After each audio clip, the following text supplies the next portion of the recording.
enlightened action. So you just know that, yes, even though enlightened action is also is so the retribution or the punishment for the action, and it's not a punishment in the way in which we see punishment. It's simply a get what you give system. It's a very simple system in a certain sense, but it's extremely complicated system in another sense. So there's a lot of working mechanisms, a lot of gears in motion, but it can be extremely simply focused. And so we can articulate this in a very easily explainable way, in a way of utter impeccability, so that no confusion is possible. And then if you confuse yourself with the hearing of this information, I mean, that's your thing. That's what you're doing. You're doing so perfectly. I have no reason to judge you for doing this. You're able to do whatever it is you wish. Really, whatever it is you wish. If you come up to me and do whatever it is you wish towards my person, I am also able to do whatever it is I wish in response to this. So if you come up trying to punch me, I am able to punch you in return. Now, would I punch you in return? I don't know that I would punch you in return. I would most likely wish to just yell at you constantly until we come to some form of harmony that leaves the realm of volatility. And this was somewhere where we were going before when we were talking about nonviolence and violence and how they balance on each other. Nonviolence is in opposition to violence, and so this is a duality. And so people want to talk about nonviolent communication. I have never in myself felt a more violent communication pattern than that which is the manipulation and control of nonviolent communication. It wishes to teach me or tell me exactly how to speak. And so now I am no longer able to be myself. I now have to be this new computer manner in which somebody else is governing in front of me.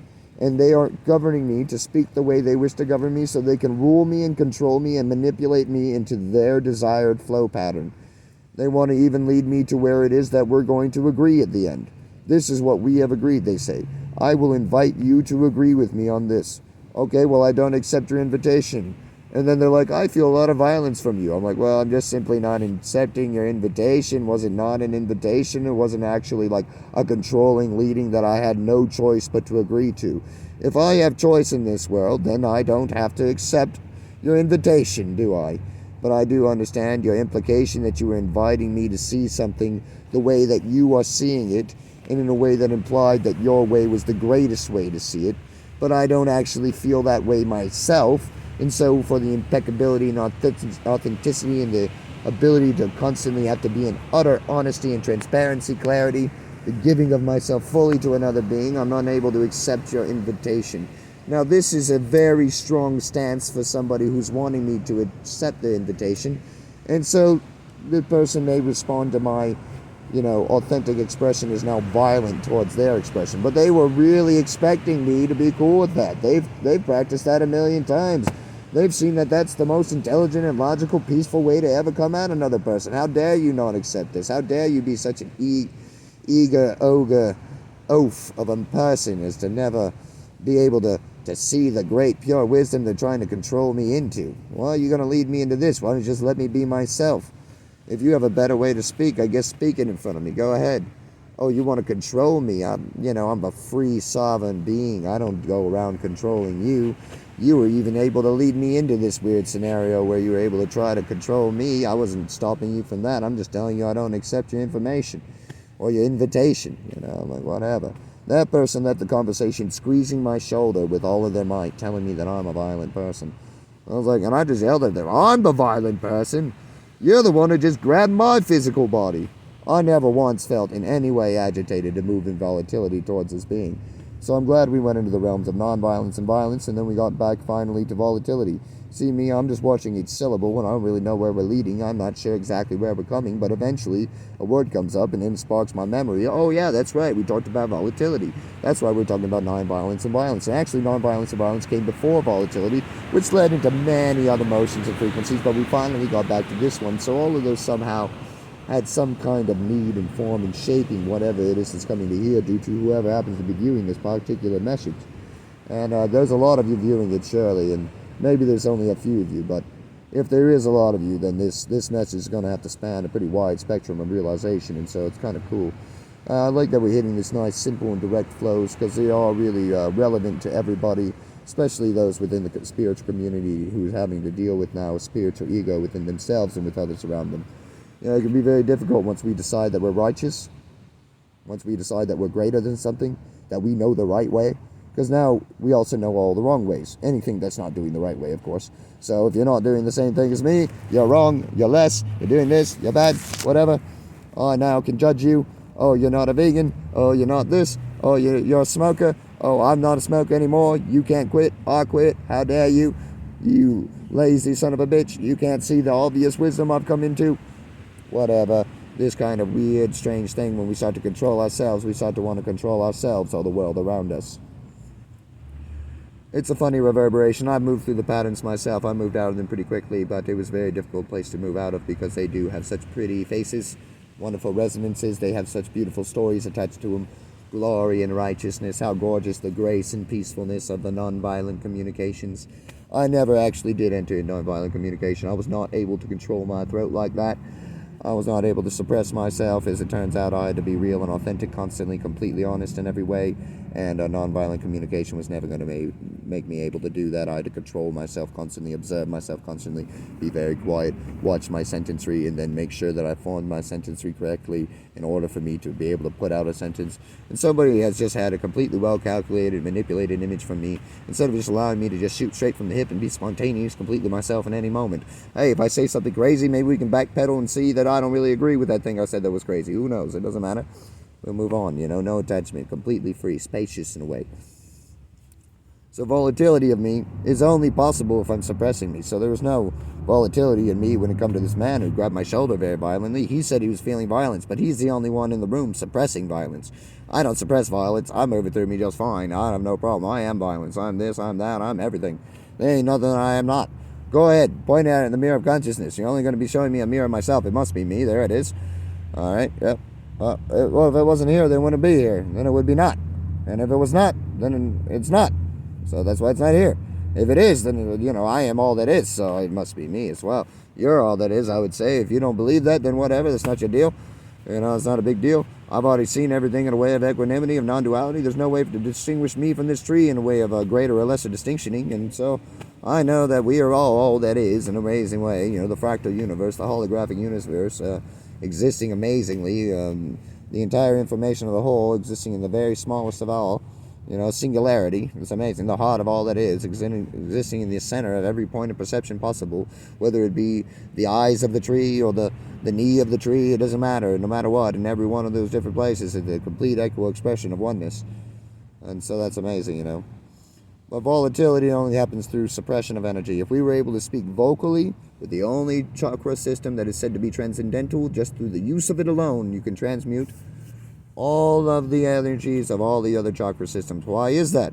Well, people are having a lot of difficulty transmuting their energies, but they can only do it in small increments. It's very difficult. If they were able to just be honest and authentic, they would see that they could actually express all of the dissonances. Every one of the suppressions of all the other energies just could have been expressed vocally originally, and they never were. You didn't yell when you wanted to yell. You didn't laugh when you wanted to laugh. You didn't sing when you wanted to sing. You didn't fuck when you wanted to fuck. You didn't sit down and sleep when you wanted to sit down and sleep. You didn't say, hey, stop that, when you wanted to say, hey, stop that. You didn't say, hey, I have a right to do this, no matter what it is you think. You didn't say those things. And so, they're all built up and stuck in the chakra systems, in which would have allowed the physical expression to come into reality in accordance with the simultaneous expression of the throat. So you have all these weird things clogged up and expressed inside of you. Now, whenever a kind of thing comes up, it causes a great agitation in one of those systems. And if you're not going to say it here, you're going to fucking punch something here, or you're going to create a curse here, and you're going to think very illy of something there. But all you have to do is yell at somebody. All you do is yell at somebody, and it turns out, because yelling isn't wrong, because nothing is wrong, nothing is right, all is enlightened action, you actually could have given them very direct, amazing wisdom that didn't enable them to continue the misery and frequency, but actually allowed them to see something that they were not previously able to see, and then grow in an amazing way. And you as well, through just seeing, oh wow, I was just honest with that fella. Now, if you do this in a way of attack and defense, if you do this in a way that causes harm to something because you cause it to be wrong, you're going to get a reverberation. So I will say, do not go around being fucking crazy, transparently honest, without being honest with yourself specifically to see, oh, I'm doing this in fight of something. Because if you notice that you're doing it in fight of something, then you can notice how you're causing yourself that reverberation when they come back at you and punch you in the face for what you've done. Because you've literally nailed them with a violent energy through your throat. You can hit somebody with their throat in a violent way, absolutely. You can send your energy in a way of dissonance, in a way of attack and defense, and create a reverberation, or the law of duality. But the reverberation is still, again, only non-duality occurring, but we'll see that later in the future. And so, this is a beautiful teaching, I suppose, on the throat, effortless flow, coming to the moment, kind of helped me out a lot with seeing like why I'm here in Sedona with this beautiful being who's able to turn on the video camera when I need and just be the most phenomenal being in the entire world. I've never had anybody able to receive this level of amazingness ever. Like, oh my goodness, people can't usually take my frequency. It's just constant. My frequency is constant. I constant channel. And, I'm just constantly rejected by all the world around me as well. It's like constantly being judged all the time by all these people that act like I'm some way in dissonance with something. But all I do is reflect for them the parts of themselves they don't wish to see or they don't wish to connect with. We stand around each other. If you suppress something, I'm going to probably be your suppression. They're like, oh, why is Ryan acting like a complete stupid asshole? Or why is Ryan eating meat? Or why is Ryan smoking cigarettes while he's doing breath work and motion, like as if it doesn't matter? Why is Ryan doing all these weird dissonances? Why is Ryan really loud in the library? Why is Ryan whispering right now when I'm not, or whatever, like what's happening? What's going on with this? Well, I don't know. I just constantly exist as the moment, very effortless, being authentically whatever I am, and somehow it's always in balance with somebody around me, and so they're telling me, why are you doing this? And I'm like, I'm watching, and I'm like, oh, it seems like I'm doing the thing you don't do. That's interesting.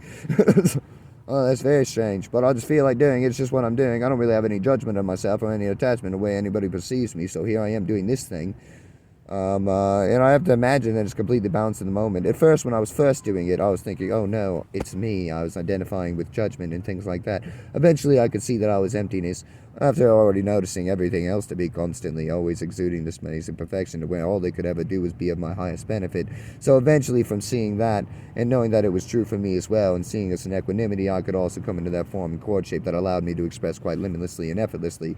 And so that's why you might see a difference between my previous videos and my videos now, as I have a ridiculous confidence in the flow and what it is that's happening. So I have this giant surrender coming through the light language, the motion, the breath, and all these amazing experiences that have been phenomenally dropping upon me constantly every day, as realization is overlapping itself in the most amazing possible synchronicity ever, the most amazing fluidity, the most amazing equanimity, the most amazingness, amazing leading into the effortless expression of my internal being. And it's just been so phenomenal to just allow the breath to carry it through. All I do is breathe, and all these other things happen with the breath very simultaneously. I can't tell which one of them gets the other. It seems like one of them could go before the other and still be in a really amazing flow with itself, but once the other one is added to it, it's like really amazing. So all of us could add the throat. That's right. We got to be honest with each other. I know it's terrible. You could be truthful. Hey, and maybe you could be truthful with yourself first before you do it, and not kind of discuss yourself, like what's going on with that, and then go to start, maybe discuss the solution of what you found with somebody else that you're kind of previously pissed off about. Or you could just talk to them immediately, whatever you feel authentically. That's going to be the greatest way. All of a sudden, I'm talking about this thing I don't want to talk to with this person. Oh my God, here it goes. Oh, that was way better than I thought. Oh, they took it really badly. I feel a little better though. Oh shit though. Oh God, this was just what I thought was going to happen. But on the other hand, I mean, at least I don't have to think that anymore. And now I can see the response was quite awful, and we're probably not going to hang out again. But maybe it's a blessing, because now I don't have to have like 1,000 fake meetings with this person where we say hi, hello, and we kind of take up each other's time. Now we can just be extremely harmonized with where we're both at. That person knows I don't like them, or they know this about me and they don't like that. And now we don't hang out, but I only hang out with people that do like me for whoever I am, however I am. And, well, that's pretty acceleratory and joyous for me. So, and that person's going to go hang out with people that actually want to hang out with them, because I don't. And so that's probably going to be more joyous for them. Well, this just seems like it's an amazing balance of equanimity. I'll just constantly be authentically me. And then you might find that people you thought were going to take it bad actually took it good. And then you have an even greater relationship with them. And now they know what's going on. You don't have this subtle story. You can just be completely authentically with them. I mean, that's a really amazing thing, personally. I really have to be. That's why I'm leading you. Typically, I don't even tell anybody anything when I'm channeling where I need to be. I just walk away and be. I just keep doing it. So I'll be back. Love you. Back from the pee. Just got done peeing and having a discussion with Ray here about the pausing of the video or the not pausing of the video. I'm like, well, don't pause it. I want it to like play itself all the way through. That way nobody thinks that we're like discussing this or making it happen. Like me and her, we're just talking in the morning, and we were talking about maybe we should video some stuff, and like how it'd be cool if she could just do it candidly, because I'm always constantly channeling. And so if she just like pops it up at some time, there's gonna be an amazing channel that comes through, because that's all I'm ever doing. And yeah, that's kind of why I want a house, and I want like a computer, so I can just constantly be right there in front of the computer, doing my motion, doing all kinds of things, and like showing these amazing frequencies, and also just feeling so comfortable and fresh. But whatever. Here we are, out in this arroyo between Walgreens and Natural Grocers and this Spirit Quest Retreat Center of these purest mindsets, probably purest mindsets, but maybe they're really amazing. Who knows for sure? I mean, everybody's really amazing, phenomenal perfection. It's just purism. We talked about this a little bit earlier. Deciding that one thing's better than the next, it creates duality. It's like the moment you decide something's pure, you now have to look at something that is impure to balance it. There must be, otherwise everything is pure, and then we don't even need to say that. It just is, or everything is impure, and then it's kind of disgusting all the time. But I guess we don't have to discuss that. I mean, it's obvious then that everything's that. Ooh, gross, fucked up. And sometimes we can create those kinds of distinctions. People are like, oh well, it's all me, then it's all fucked up. No. I would imagine you would maybe need to learn who you are first before you make that kind of distinction that everything is you.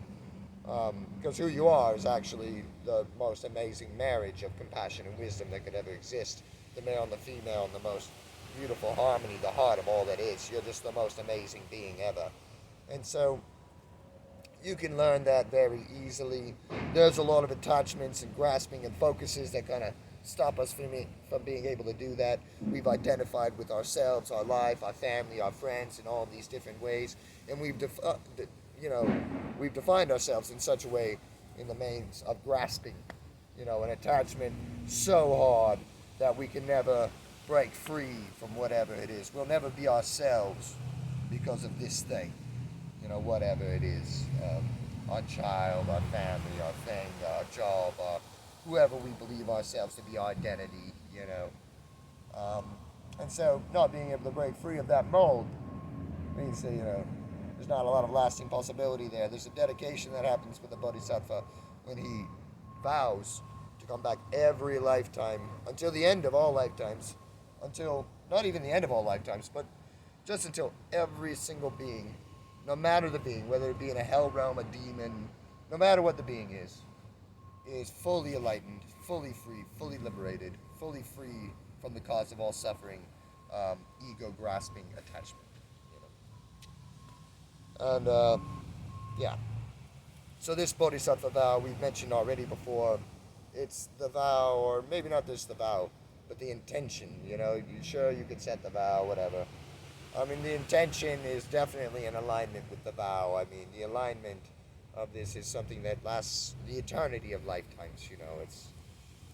It's a momentum that lasts not just the cycle of this lifetime or of this moment, but it's a momentum that lasts every cycle, from the beginning of all cycles to the end of all cycles, and then forever occurring in a space that is both of those things happening simultaneously, infinitely, in all directions.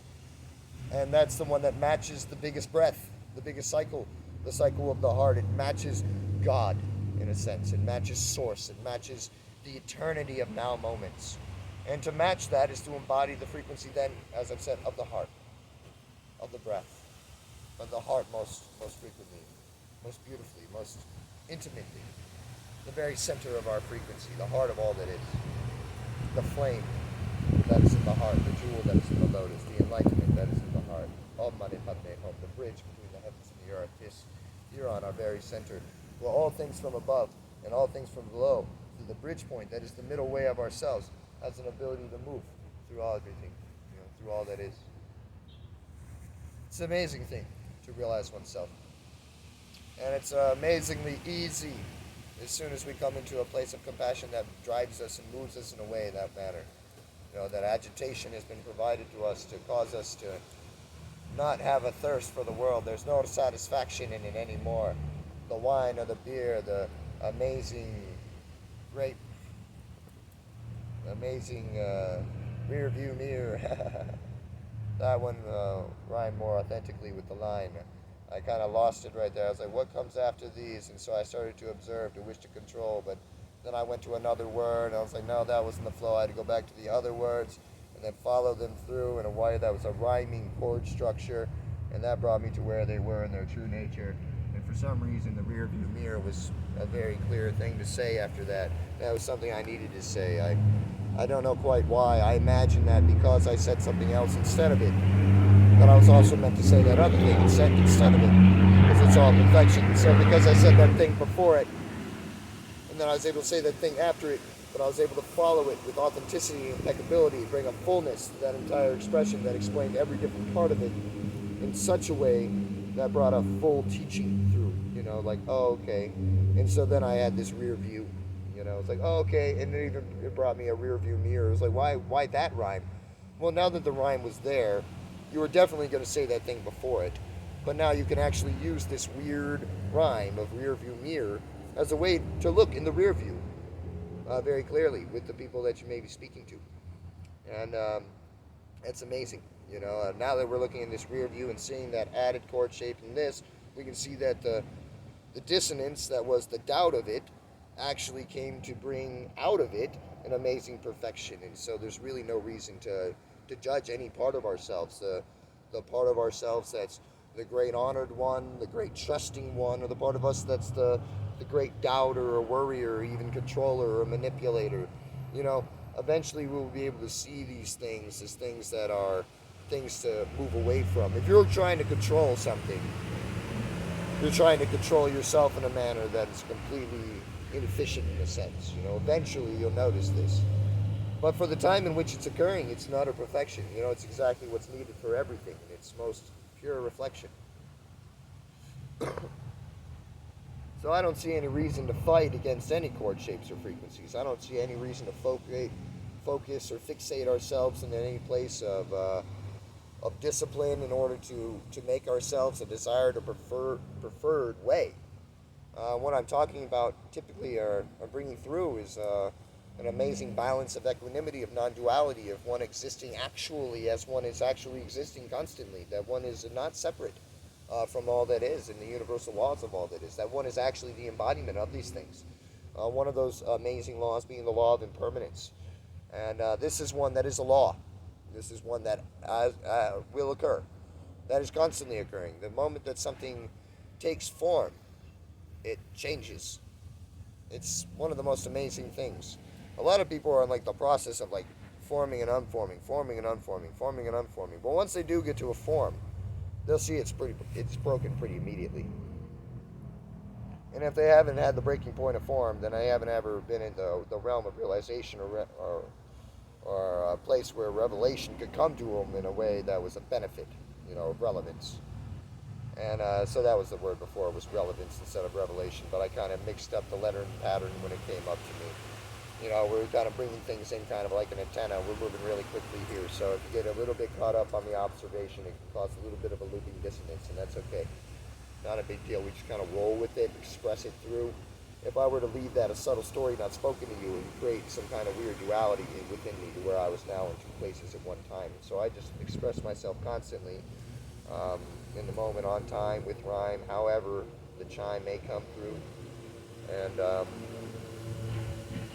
that always leads me to do exactly what it is I need to do. I have this thing where I'm afraid of rhyming. I'm afraid of being on time with things. Rhyme and time are constantly happening to me. Those two rhymes. And it causes me some realm of wish to observe or control or manipulate the flow. So I kind of want to beat it this way or that way. But being that I'm not doing anything and I'm not really a person that can be judged, I can just follow through that these things are here within the now moment perfectly. And the more that I start to see that and not try to resist something and accept it, I can see it all the way through. I can see the entire cycle of the expression, and then I can see, oh, that was necessary to bring us to this point and this wisdom and this understanding. And so I can allow myself to then exist in the manner in which I see consciousness to be existing. And again, the only way in which we can really find this is through our own personal search and direct experience. There's a lot of algorithmic patterns and codes and realizations and empowerments and all kinds of different activations and clearings and showings and things that I'm able to do to help somebody find the view or find themselves in a way in which they're able to move in a direction in which they were previously unable. They were unable to imagine this image, and so I painted it. And now they're able to see it. Like, oh wow, this is very beautiful now that I see this. I wasn't able to see this previously. I was seeing everything maybe around this, or maybe something over here and over here and over there. And because I was seeing them so jaggedly, I wasn't able to look into the mirror in this kind of a polished, focusing way. So I'm so happy that you were able to bring me this artwork today. You know, like, oh wow, thank you very much. All I did was share my view, and it came to me authentically in the moment, as everything did. I wasn't able to create the view. In fact, I was just given the view constant, and just like we all are. Every time that I tried to think I was doing it, I kind of fucked it up. Every time I tried to force, I kind of did the opposite thing. I was like, oh shit. So every time I surrender into effortlessness, into what is, myself occurring simultaneous with all of the moment, I find that I'm on time and I'm in tune. And then I never was, not. Even in the things in which I were able to identify in a place of judgment as the one of dissonance or the one of harmony, it turns out that I was neither of these two things, but all things occurring simultaneously in the most amazing beauty. And so there's really no reason for me to ever be judging me. But if I did judge me, there was obvious necessity.